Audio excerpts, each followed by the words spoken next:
So today I'm going to have a discussion about carburetors and how we got to where I am with what I've got. So when I first bought this car 5 years ago, it had the original TPI unit on it. And as you can see, I've eliminated that. We've gone to carburation. So when I went to do that, I got my intake and a carburetor, very similar to this Holly here, off of Marketplace. The guy told me the carburetor would eventually have to be rebuilt. So that's fine. I put it on the car anyways. It did need to be rebuilt. So I rebuilt that carburetor.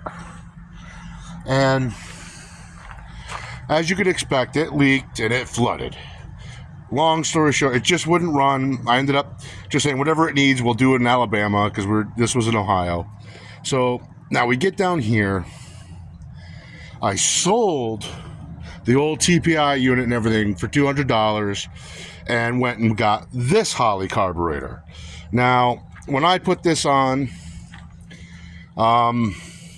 it wouldn't start, or I couldn't get the car to start or at all or anything. That's why I sent it to the shop. They got it starting for me at least. But they said this carburetor, which was newly rebuilt off the guy that I bought it from, supposedly, and he says, oh, it should be good to go, and it isn't. But I did hear the car run at the shop with this carburetor, so it does work. But when they tried to get it up to temp, they realized gas came out of every gasket. It was coming out of the shaft. Here, even there was gas leaking. So it was in rough shape. So after a long discussion, I decided, what we're going to do about carburetors, and there was other stuff going on. It was at the shop. So I went out and I bought this carburetor. It's a Quadrajet. It's not a Rochester. I don't know exactly. It's made by some company here in America. But so now I have heard the car run, at the shop with this carburetor. But apparently the problem, he had some sort of problems with it. He removed the choke plate and its shafts. There's no parts of the choke. He zip tied this back. And then he said he had problems with this carburetor. No matter what he did, he couldn't get it to, when you go to rev it up, it would spit and sputter. I don't even know how to explain it, but something about no matter what jets he tried or whatever, I didn't get the whole story. So for some reason, the tech at the shop decided that it was better to try to go back to this carburetor. So I guess the story was he tried for days rebuilding it and everything. And when I got the car back from the shop, it had this carburetor on it. Now this carburetor is different than the other one. First of all, I can't get it to run now with this carburetor on it. But I have concerns about adjusting idle air mixture because here's the screws. And when it's on here, you cannot get to these. So I don't even know how you would adjust this. So when I got it home, I couldn't get it started with this carburetor. I said, well, I heard it run with that carburetor on it. So I'm going to put that back on at least.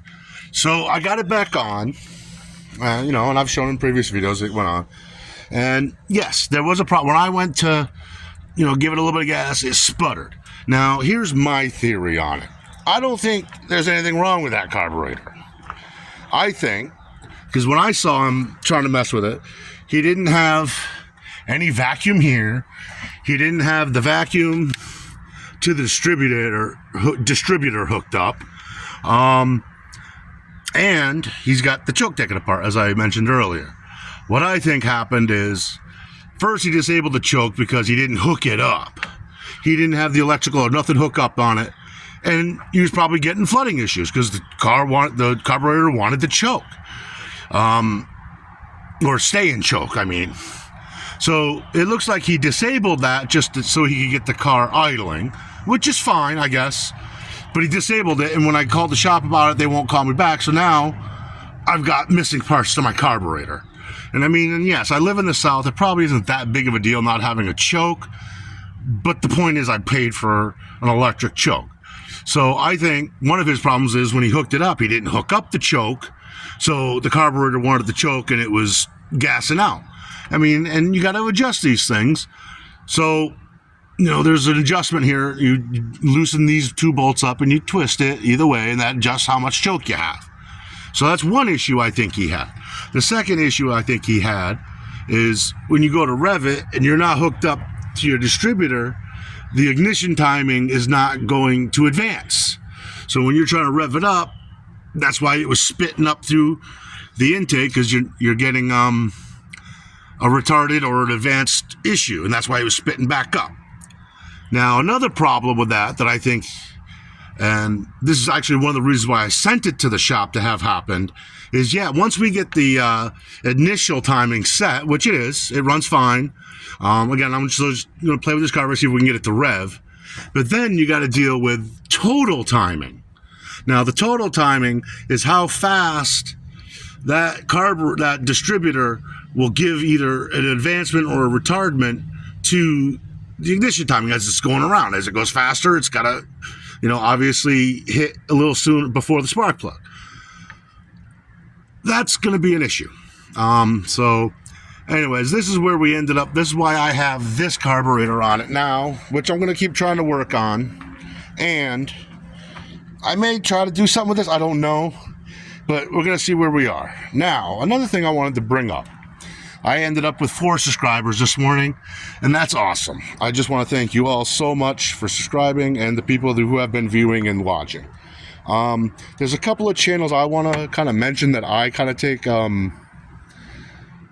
lead from. Ronald Finger, he does some really cool stuff. He did a whole Fiero series on restoring a whole Fiero. I'll try to put the link in the description to his channel. Also, another one is Fuzzy Dice Productions. Now, he's got something cool. He's got a 77 or 78. And at first, he put a small block with a turbo supercharger on it. Now, he's doing a big block with a supercharger. And that's going to be really cool. So I'm going to try, because I'm new at this, you get those channels in the description so you can check those out. If you like what I'm doing, you're definitely going to like what those guys are doing. So anyways, that's where we are with carburetors. And right now I'm really just waiting to get the barb I need here for the water pump for the bypass when I delete that heater core. And I got to get oil changed. I got to change the oil and see if I've got water ingress from that hole that was in the hood. So thank you for sticking with me, and thank you for everyone who subscribed.